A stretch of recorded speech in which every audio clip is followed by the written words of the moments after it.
Here is a sentence that should not make sense. The economy is booming and the people in it are not.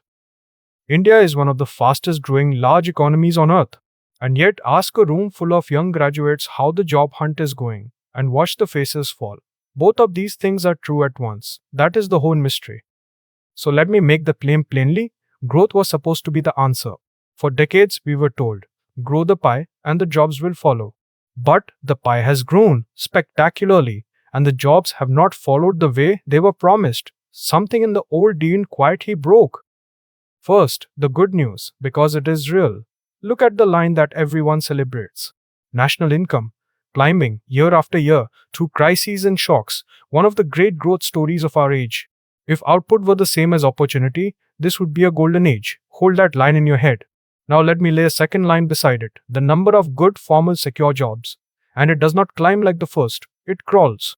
The gap between those two lines, the roaring one and the crawling one, is the single most important space in the Indian economy. And almost nobody is looking at it. So how does an economy grow without making the jobs? Here is the uncomfortable engine of it. A lot of our growth now comes from sectors that produce enormous value with very few people. A modern factory that runs on robots, a software firm worth billions with a few thousand staff. This is real wealth. It just does not need the crowd the old factories need it. The old path to a job is narrowing too. For a generation, the promise was simple. Study hard, get the degree, get the desk. But the desks are not multiplying as fast as the degrees. By some estimates, unemployment among young graduates runs several times higher than among those who never went to college at all. Read that again, because it is strange. In India today, a degree can leave you more likely to be jobless, not less. Not because education is worthless, but because we built millions of graduates and did not build the millions of jobs that were supposed to be waiting for them. So where did everyone go? Mostly not into good jobs, into whatever they could find. A vast share of India still works informally, without a contract, without a payslip, without a safety net. The economy grew, and the people were not absorbed into its good jobs. They were parked in its margins. And here is where it genuinely stings. We call this a demographic dividend.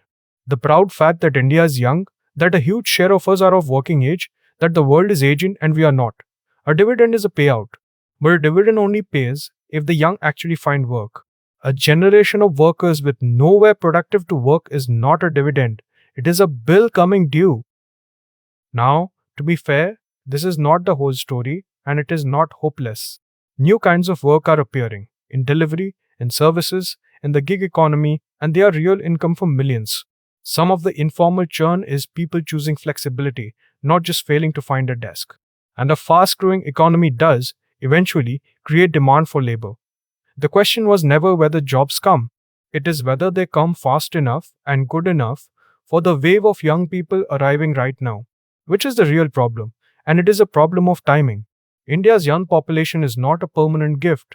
The window where we are this young and this eager lasts a few decades and then it closes the way it has closed for every country before us. We are spending that window right now. And a dividend you fail to collect does not wait politely. It expires. So let me reframe the whole thing. The problem was never that India stopped growing.